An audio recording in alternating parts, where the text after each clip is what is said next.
Yang bubarkan, yang ngomong bubarkan saja FPI. Kok nggak kelihatan di Semeru? Ah? Mana?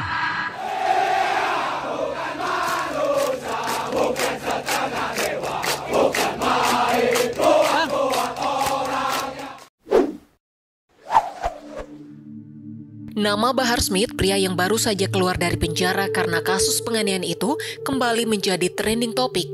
Ia tak segan mencibir Kepala Staf Angkatan Darat, Jenderal Dudung Abdurrahman dalam ceramahnya. Bahar bin Smith menyebut Jenderal Dudung sebagai Jenderal Baliho, lantaran pernah memerintahkan penurunan baliho bos Front Pembela Islam Rizik Syihab. Tak hanya itu, yang lebih serius ketika Bahar memfitnah Dudung terkait bencana erupsi Semeru. Menurutnya, Jenderal Dudung sama sekali tidak muncul saat bencana terjadi. Padahal faktanya, Jenderal Dudung dan sejumlah anggota TNI telah bekerja keras membantu korban erupsi Semeru. Hal ini pun menimbulkan reaksi keras dari prajurit TNI. Sejumlah prajurit akhirnya tak tahan dengan berbagai fitnah Bahar. Mereka pun keluar satu persatu untuk menyampaikan fakta dan ancaman balik. Kamu asal ngomong ya kau. Kamu jelekin pimpinan kami, berarti kamu jelekin kami semua, prajurit tentara Indonesia.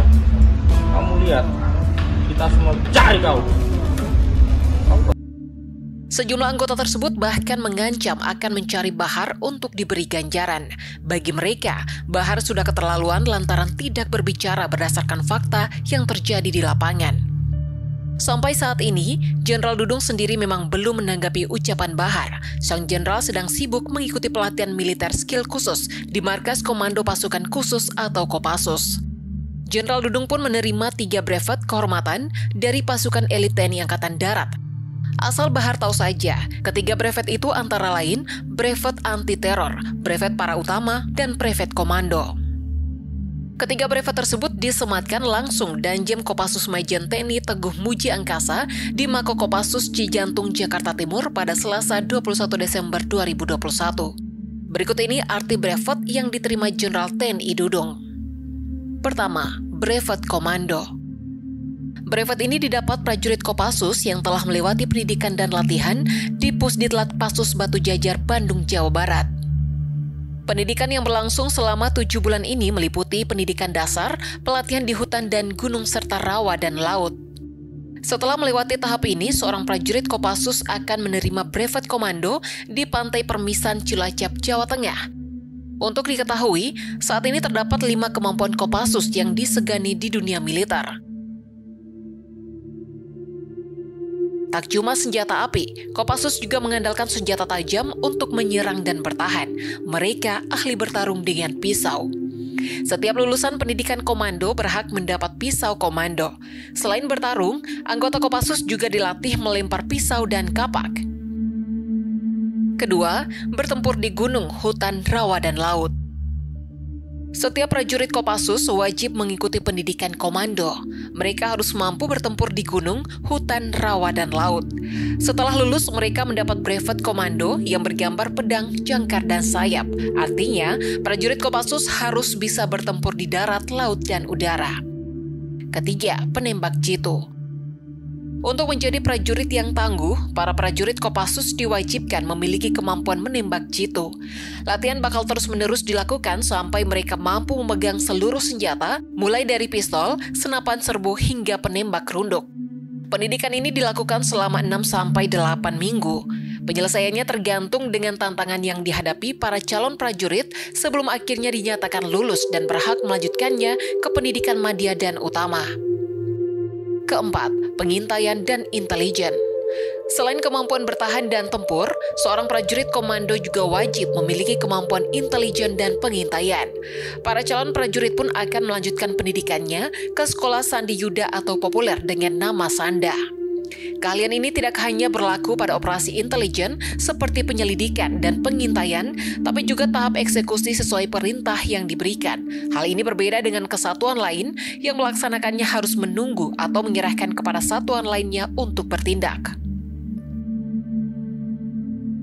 Brevet kedua yang diterima Jenderal Dudung adalah brevet anti-teror. Brevet ini merupakan tanda kemahiran, kehormatan, pengabdian, tanggung jawab atau kualifikasi yang diberikan oleh korps atau angkatan kepada seorang prajurit.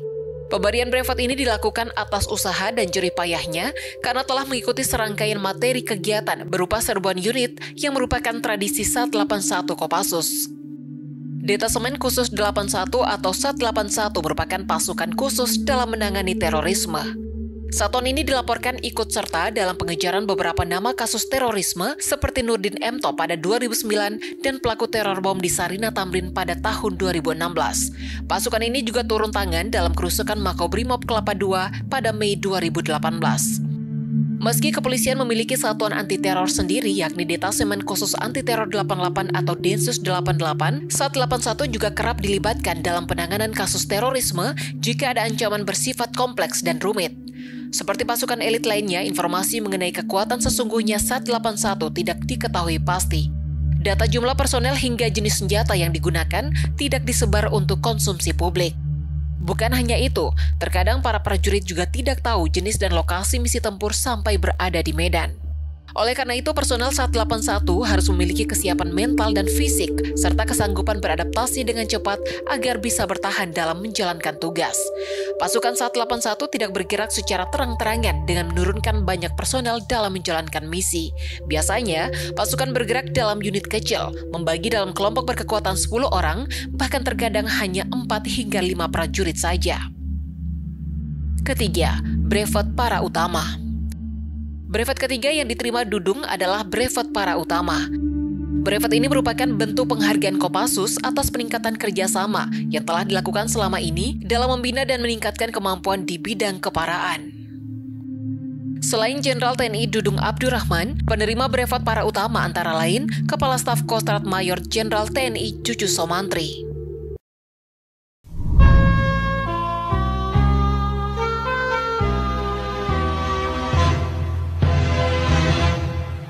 Sikap nan tegar, waspada dan wibawa, prajurit komando berjiwa satria, bagi nusa, bangsa dan negara, pantang dan menyerah di medan laga.